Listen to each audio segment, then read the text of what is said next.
जय हिंद, नमस्कार। आप सभी बंधुओं का स्वागत है हमारे यूट्यूब चैनल सोमनाथ ब्लॉग्स में और मैं हूं सोमनाथ महतो। आज हम बात करने वाले हैं विशिष्ट शिक्षकों के ईपीएफ पैसा कब तक मिलेगा, क्या क्या करना होगा, किन किन फॉर्मों को भरना होगा, कितना अगर अभी अभी वर्तमान में अप्लाई कर रहे हैं तो आपको कितनी राशि मिलेगी और इसके बाद मार्च महीने बीतने के बाद यदि अप्लाई करते हैं तो आपको कितनी राशि मिलेगी। तो आपको हम पूरे विस्तार से जानकारी देंगे।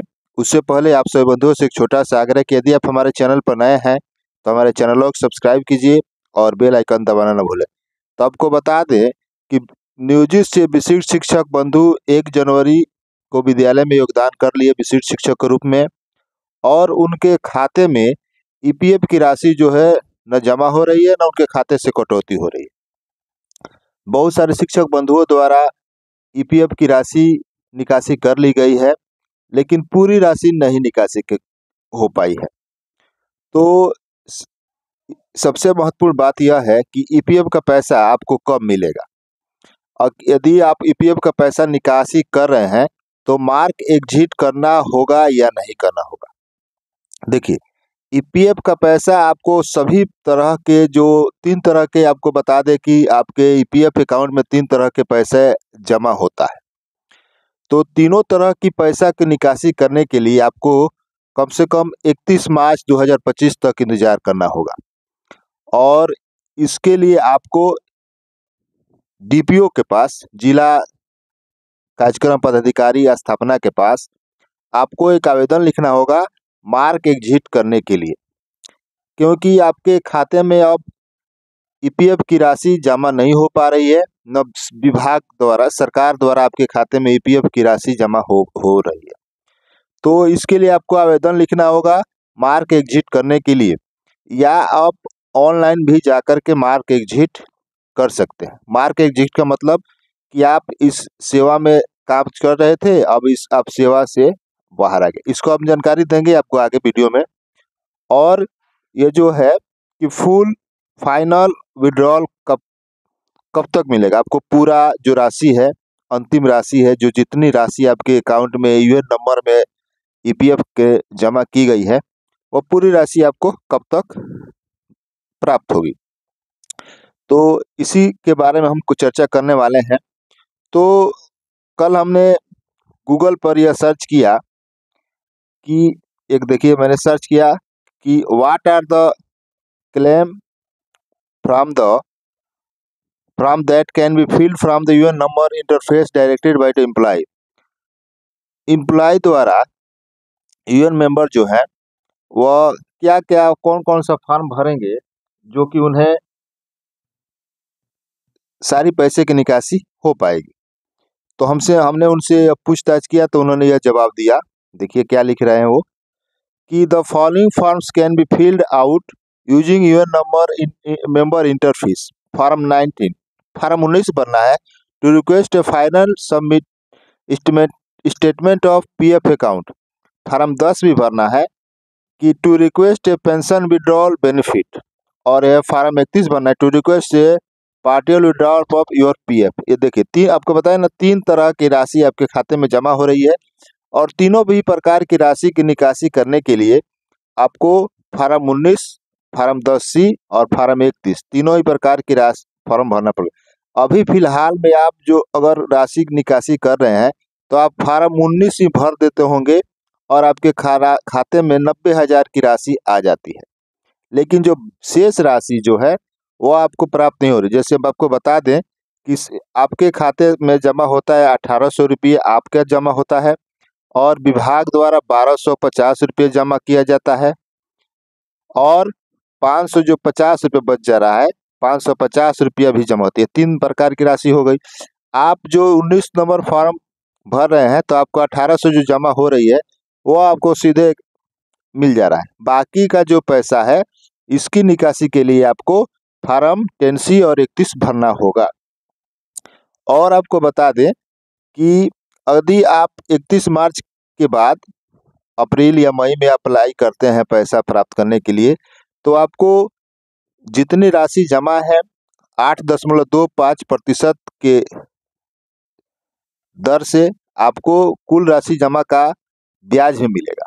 लगभग मानकर चलिए अगर 2 लाख रुपये जमा हो रही है तो 16-17 हज़ार रुपये आपको आराम से आपके खाते में जमा हो जाएगी। तो देखिए, टू फिल ए क्लेम, देखिए अगर आप क्लेम करना चाहते हैं आप राशि निकासी के लिए, तो आपको यह कुछ जरूरी काज करने होंगे। क्या क्या है देखिए, एक्टिवेट यूएन नंबर, आपका यूएन नंबर जो है एक्टिवेट होना चाहिए। Link to your Aadhaar details to your EPFO account, आपका जो ईपीएफओ अकाउंट है उससे आधार लिंक होना चाहिए। Link your bank account and IFSC code to your EPFO account, आपका जो खाता संख्या है और आईएफएससी कोड है वह ईपीएफओ अकाउंट से लिंक होना चाहिए। Link your PAN to your EPFO account, आपका जो पैन कार्ड है वो ईपीएफओ अकाउंट से लिंक होना चाहिए। हमने इस संबंध में कैसे आप अपना कर सकते हैं, मैंने एक वीडियो बनाया हुआ है, आप चाहे तो जा करके देख सकते हैं कि जो यूएन नंबर के साथ आप बैंक खाता, आधार और पैन कैसे लिंक करें, इससे संबंधित वीडियो बनाए, आप देख सकते हैं। अब इसके बाद जानकारी देते हैं कि देखिए यहाँ पर फिर पूछा है कि form 19 use to request final statement of the EPF, form 10C use to request pension withdrawal, form 31 use to request a partial withdrawal of EPF funds. 3 प्रकार की राशि हो गई। और कौन कौन से डॉक्यूमेंट्स चाहिए आपको हमने बताया, और ये भी देख लेते हैं। ये complete and sign claim form, एक भरा हुआ, अगर आप राशि निकासी करना चाहते, लिखा है document required to submit with the claim forms, यह अंग्रेजी में है, हम आपको हिंदी में, ये देखिए हिंदी में उसका रूपांतरण करके आपको बता रहे हैं कि फार्म और उनके उपयोग। 19 नंबर, ईपीएफ का अंतिम निपटान का अनुरोध करने के लिए उपयोग किया जाता है, पेंशन निकासी का अनुरोध करने के लिए उपयोग किया जाता है, और ईपीएफ निधि की आंशिक निकासी का अनुरोध करने के लिए किया जाता है। 3 फॉर्म आपको भरने होंगे कुल राशि की निकासी करने के लिए, जो जब आप आपके अकाउंट में मार्क एग्जिट यानी कि आप इस ईपीएफओ अकाउंट से बाहर हो रहे हैं वो भर दिया जाएगा, जो डीपीओ द्वारा किया जाएगा, या आप भी ऑनलाइन कर सकते हैं, तब आप तीनों ही राशि निकासी कर सकते हैं।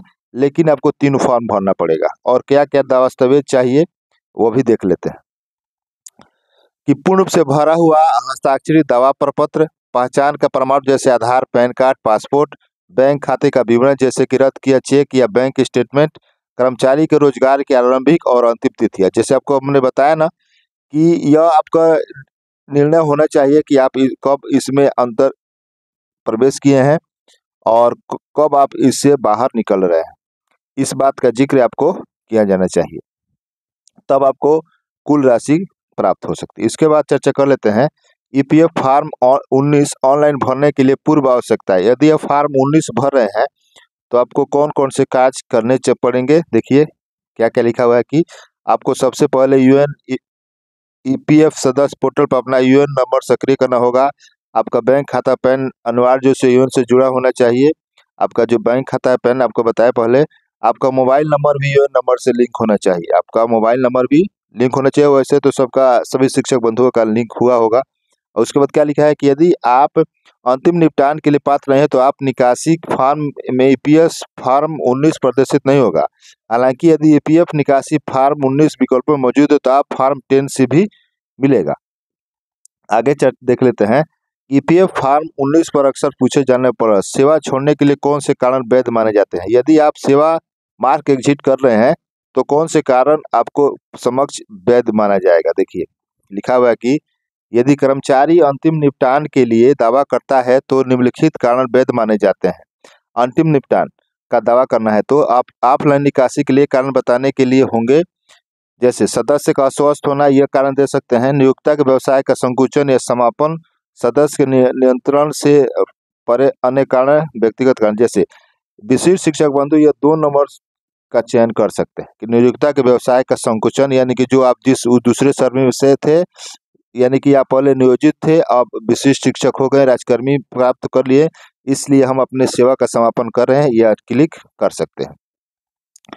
उसके बाद है कि यदि ईपीएफ की पूरी निकासी फार्म 19 का उपयोग करके की जाती है, लेकिन ईपीएस राशि फार्म 10 का उपयोग करके नहीं निकाली जाती है। तो ईपीएफ राशि का क्या होगा, देखिए ये ईपीएफ की पूरी निकासी 19 से और उसके बाद ईपीएस की राशि है तो उसके लिए 10C। तो इसमें इसका भी प्रश्न का जिक्र किया गया है। यदि आपकी संचयी सेवा अवधि 10 वर्ष से कम है, देखिए हम सभी विशिष्ट शिक्षक बंधुओं की जो संचयी सेवा है, मतलब कि पीएफ में जमा करने की सेवा 10 वर्ष से कम है, तो आपके पीएफ खाते में धनराशि यथावत रहेगी। अगर आप 10C का उपयोग करके किसी भी समय ईपीएस के लिए राशि के लिए दावा कर सकते हैं। दावा यौन सदस्य ई पोर्टल के माध्यम से ऑफलाइन ऑनलाइन दोनों तरह से किया जाता है। आप ऑफलाइन भी कर सकते हैं दावा और आप ऑनलाइन भी दावा कर सकते हैं। उसके बाद क्या लिखा है कि यदि आपकी सेवा अवधि 10 वर्ष से अधिक है तो आप ईपीएस निकासी के लिए दावा नहीं कर सकते।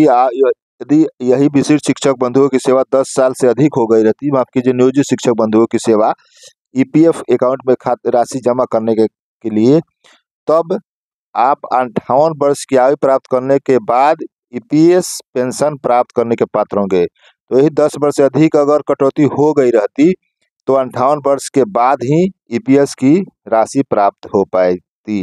ये देखिए यही फार्म है 919C, इसी को भर करके जमा करना होता है, ऑनलाइन ही भरा जाता है। उसके बाद है कि ईपीएफ सदस्य पोर्टल पर यूएन खाते में लॉगिन करें, ऑनलाइन सेवाएं फार्म 31-19 10D पर क्लिक करें। यह सभी जानकारी है कैसे क्या क्या करना है। और निकासी की राशि जो 15 से 20 दिनों में यूएन से जुड़े बैंक खाते में जमा कर दी जाती है, 15 से 20 दिनों में। और उसके बाद देखिए यहाँ पर अब ये चर्चा कर लेते हैं। We can apply for withdrawal benefit of scheme और scheme certificate through form 10C for retaining the pension fund. अंग्रेजी में लिखा हुआ है, हम इसका हिंदी रूपांतरण कर लेते हैं। आप पेंशन फंड सदस्यता बरकरार रखने के लिए फॉर्म 10C के माध्यम से निकासी लाभ योजना या प्रमाण पत्र के लिए आवेदन कर सकते हैं।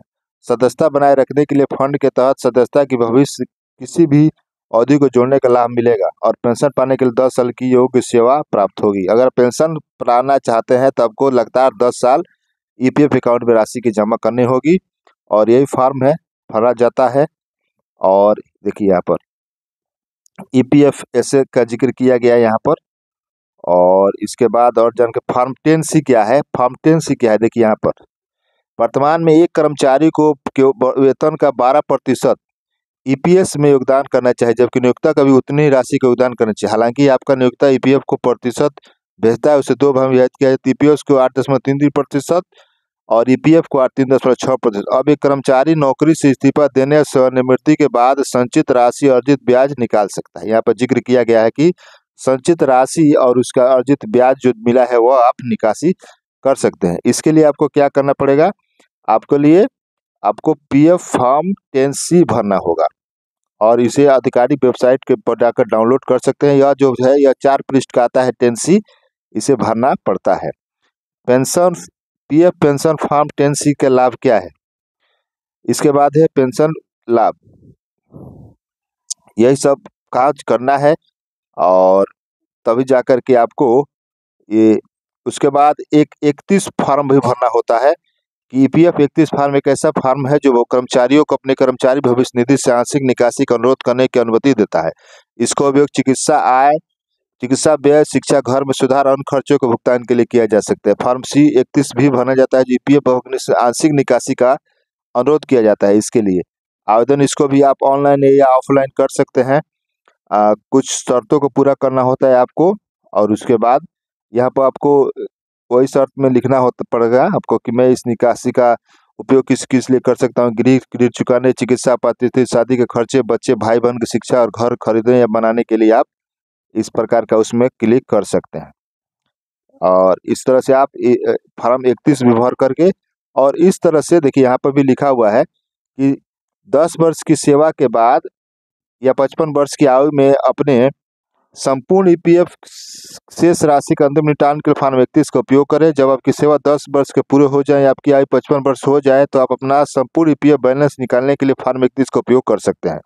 तो इस तरह से विशिष्ट शिक्षक बंधुओं को राशि निकासी करने के लिए 3 प्रकार के फॉर्म भरने पड़ेंगे। पूरे जो राशि है उसको निकासी करने के लिए फार्म 10C और फार्म 19, फार्म 10C और फार्म 31, और इस कम से कम आप 31 मार्च 2025 तक इंतजार करें। उसके बाद जब ब्याज की राशि जमा हो जाएगी और आपके जो अकाउंट में है यूएन नंबर में आप मार्क एग्जिट कर दिया जाता है विभाग के द्वारा, तब आपको पूरी राशि निकासी कर सकते हैं। आशा करते हैं आपको ये जानकारी जानकारी प्राप्त हुई होगी। तो वीडियो को शेयर कीजिए ज़्यादा से ज़्यादा, ताकि बंधु भी अनबंधु भी इसकी जानकारी प्राप्त कर सके। धन्यवाद।